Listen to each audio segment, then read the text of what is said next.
Welcome to the Daily Bite with your host, Pastor Steve Andrews. Our Christmas series continues. Today we look at Isaiah chapter 7. In the days of Ahaz, the son of Jotham, son of Uzziah, king of Judah, Rezin, the king of Syria, and Pekah, the son of Remaliah, the king of Israel, came up to Jerusalem to wage war against it, but could not yet mount an attack against it.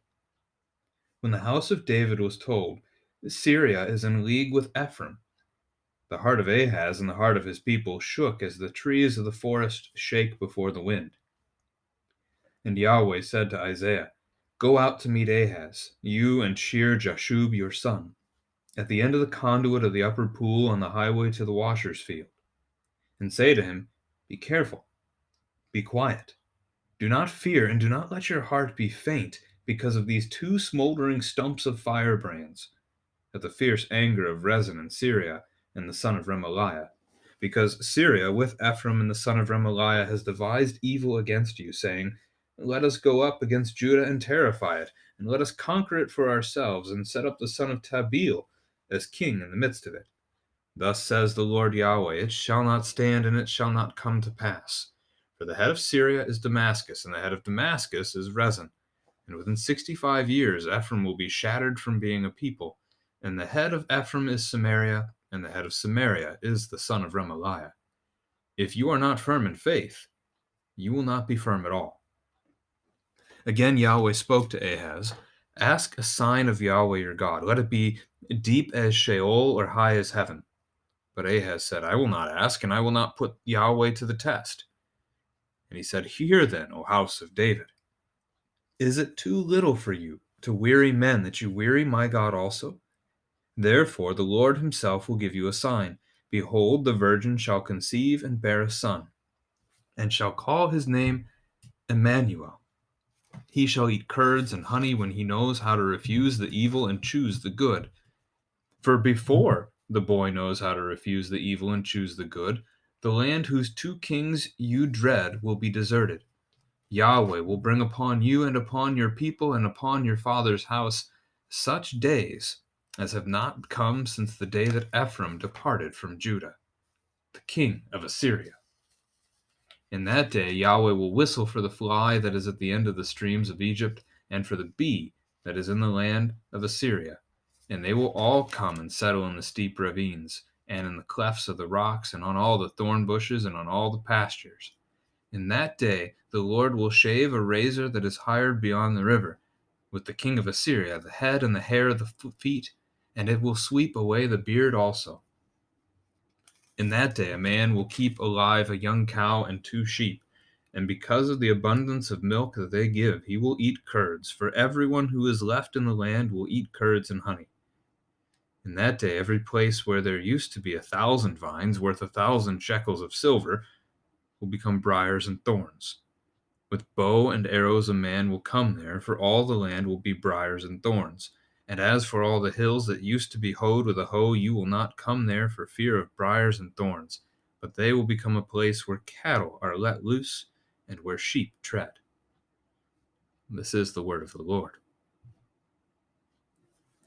So again, a reminder, one of the things we're looking at with our kids this week is, how does this text teach us about Christmas? How does this point us forward to the birth of Jesus?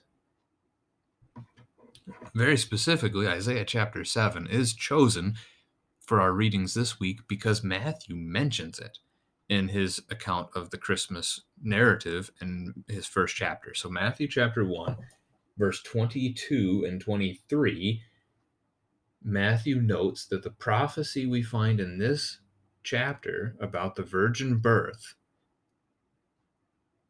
is pointing us to Jesus. So that's why it's here.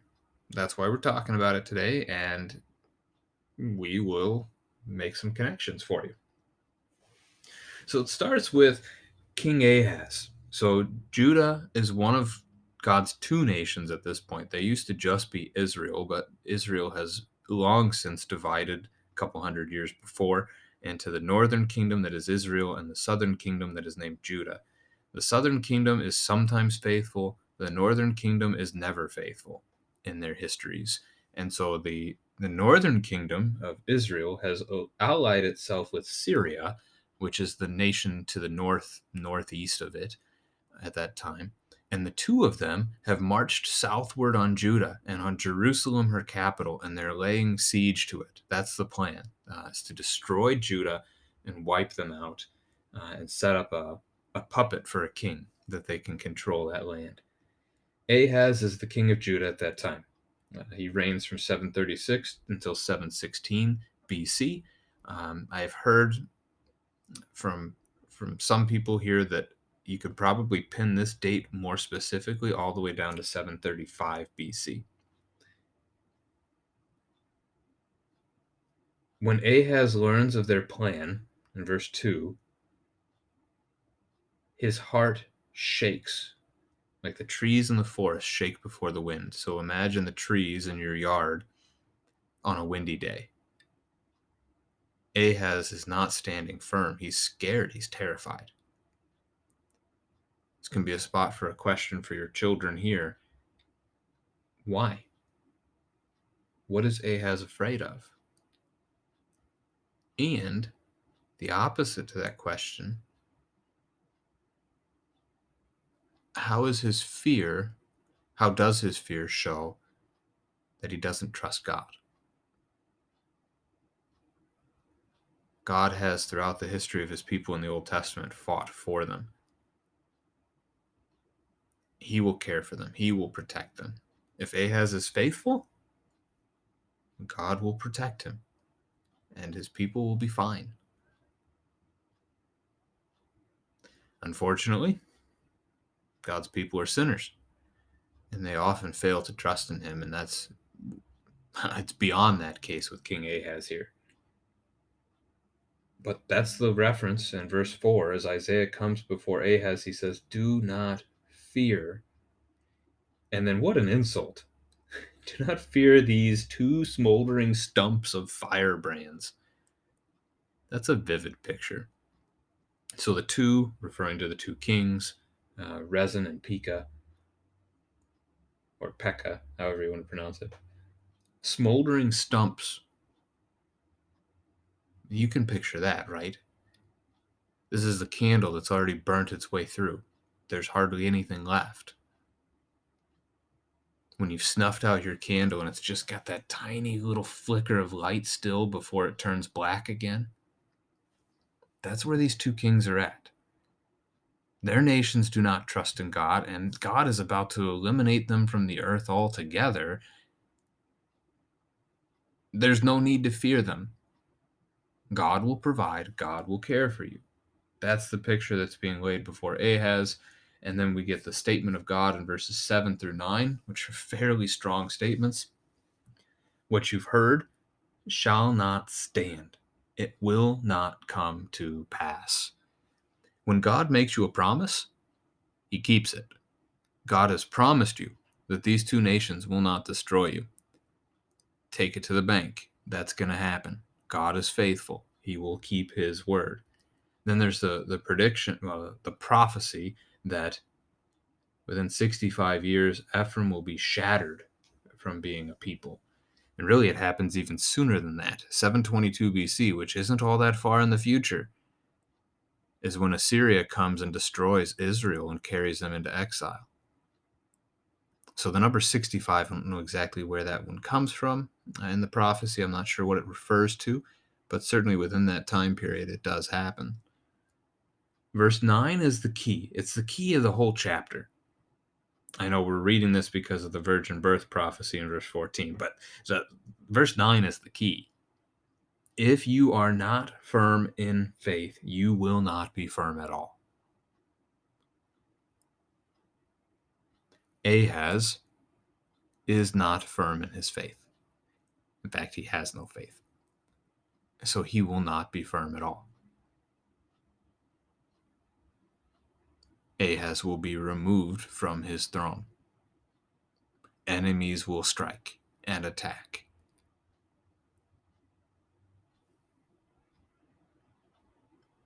If he had been faithful, that would not have happened. Look at verse 11. Ask a sign of Yahweh your God. Let it be deep as Sheol or high as heaven. And what an opportunity. What a gift. Ask God for anything to prove himself to you that he is God and that he will care for you. As deep as Sheol, which is a reference to the grave, death, or as high as heaven itself. So anything you can imagine in creation, ask for it. God will do it for you to prove himself to you. Whew. What a gift. Now, you can play with this one with your kids if you want to. What would you have asked for?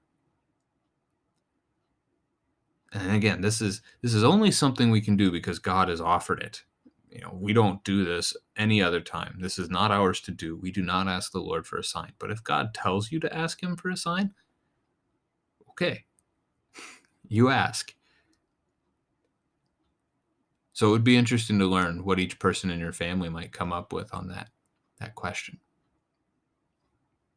But in the meantime, Ahaz could have asked for the destruction of Israel and Syria.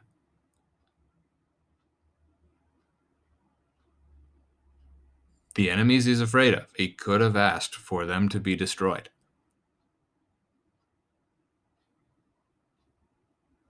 But he doesn't. Instead, he makes up this ridiculous statement to Isaiah, and Isaiah sees right through it, saying that he won't put Yahweh to the test. He doesn't even believe in Yahweh to begin with, and Isaiah knows this too. So Isaiah's response is, "Hear then, O house of David, is it too little for you to weary men that you weary my God also?" Ahaz wearies men because he leads them to fear. He leads them to not trust in God. He is harming them. He is not helping them. He's not being a good leader for the people of God. But now he is wearying God because he's testing the Lord's patience. Ahaz is not being faithful. Again, not before the people and not before the Lord. So he is testing God's patience with, these ridiculous phrases, this kind of statement that he just made. O house of David. So the call in chapter 7 was for the house of David to be faithful, to stand firm in faith, and God would provide. A connection, Christmas connection for us here, is indeed to Matthew's gospel as we look at Joseph. What verse is that? That is verse 20. As he considered these things, behold, an angel of the Lord appeared to him in a dream, saying, Joseph, son of David, do not fear. See the connection? O house of David, do not be afraid. Joseph listens. Now, Matthew chapter 1 is on our radar. We'll come to that one soon. So let's stick where we are for the moment. Let's see, Matthew 1 is about 4 days from now. We'll get to it, though, 3 or 4 days. So let's talk about this prophecy. The Lord himself will give you a sign. Behold, the virgin shall conceive and bear a son, and you shall call his name Emmanuel. Again, Matthew quotes that as being about Jesus. So we absolutely, without a fraction of a doubt, believe that text is about Jesus. No ins or ifs about it. Now, this is, I think, in my studying to become a pastor, in my seminary education, this might be the first place I was introduced by a professor to the idea of twofold prophecy. That in the Old Testament prophecies that we see as being about Christ, they often had a present meaning that was right then and there, as well as the future meaning that was about Jesus. And the reason that the professor shared it that way was verses 15 and 16 here. Really 16. So 15 is a reference to living in luxury, eating curds and honey when he's grown up a little bit. But 16 says, before the boy knows how to refuse evil and choose the good. So before the boy has had a chance to grow up into adulthood, or even teenagehood, if that's a word, before he's had a chance to grow up and know good and evil, The land whose two kings you dread will be deserted.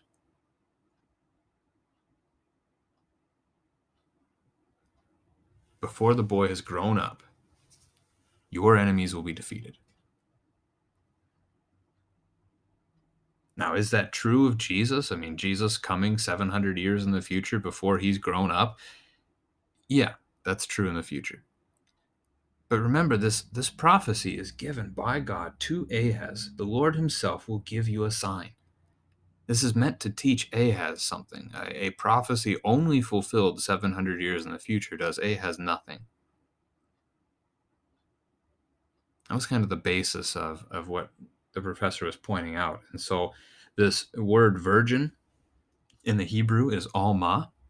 It is a reference to a young woman who is of marrying age, but who has not yet born a child.